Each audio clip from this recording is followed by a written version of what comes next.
I would say that we have to give up everything, and we shouldn't hold on to anything in this world, because when we die, it means nothing to us. It's really nothing. So we have to give up everything for God, and that means, it even talks. The Bible talks about hating your father and mother to love me, and that just blows me away, because I don't know about you guys, but I love my family to death. They mean a whole lot to me. So if I gotta hate them to love God, that's a hard thing to do for me. And then it goes on talking about, then who shall enter the kingdom of heaven? And he said, you can't do it alone. You need God. You need Jesus. That is how you get to heaven. So that really hits me big, because this how like I said, I grew up in the church, and there's just more to that. So after that goes into 31 through 42, and anyone got that up? Okay, well, before you go into that, in the Gospels, it's a reoccurring theme that faith will save and heal you. As you read that, there's other scriptures in the Gospels that coincide with this factor. This is just another story that is in Luke, so go ahead, Zoe. Jesus took the 12 aside and told them, "We are going up to that is written by the prophets about the Son of Man will be fulfilled. He will be delivered over to the Gentiles. They will mock him, insult him, and spit on him. They will flog him and kill him. On the third day he will rise again." The disciples did not understand any of this. Its meaning was hidden from them, and they did not know what he was talking about. As Jesus approached Jericho, a blind man was sitting by the roadside begging. When he heard the crowd going by, he asked what was happening. They told him, "Jesus of Nazareth is passing by." He called out, "Jesus, Son of David, have mercy on me." Those who led the way rebuked him and told him to be quiet, but he shouted all the more, "Son of David, have mercy on me." Jesus stopped and ordered the man to be brought to him. When he came near, Jesus asked him, "What do you want me to do for you?"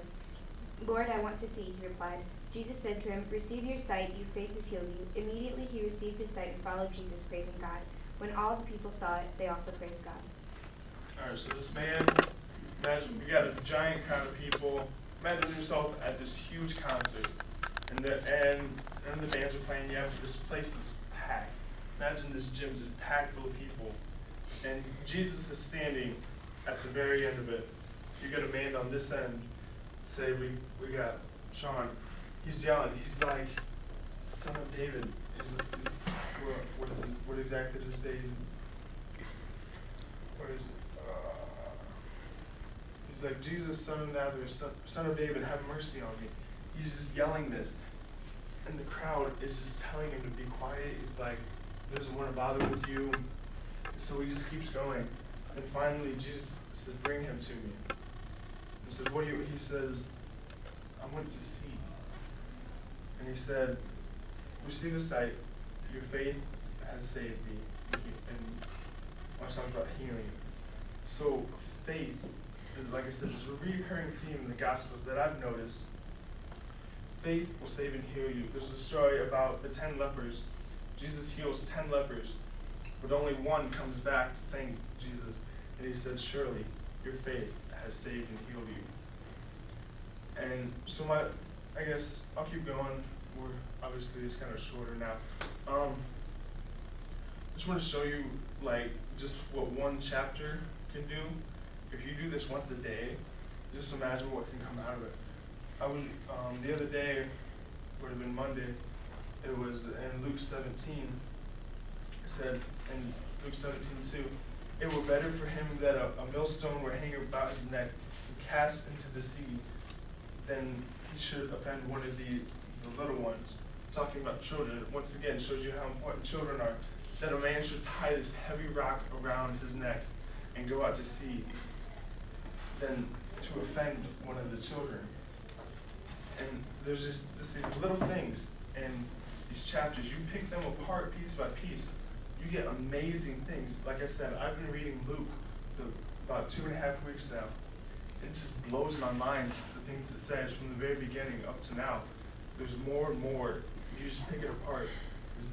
The details are key. You just get so much out of it. You just gotta soak it up. So mean, I really don't have a whole lot more. Just wanted to go through Luke 18, point out the big things. And I want to encourage you guys to find a time during the day, whether it's 5 minutes, to read a chapter, or if you want to start with a verse a day, a couple verses a chapter. If you can, do a couple chapters a day. Whatever it may be, this is important. I've talked about it before. The Bible is not just a book. It's a 66 book love letter from God to us. And I just encourage you guys to embrace. I just want to show you guys how important this book is. So, I know it's kind of short. We can do something, unless Connor has anything you want to add?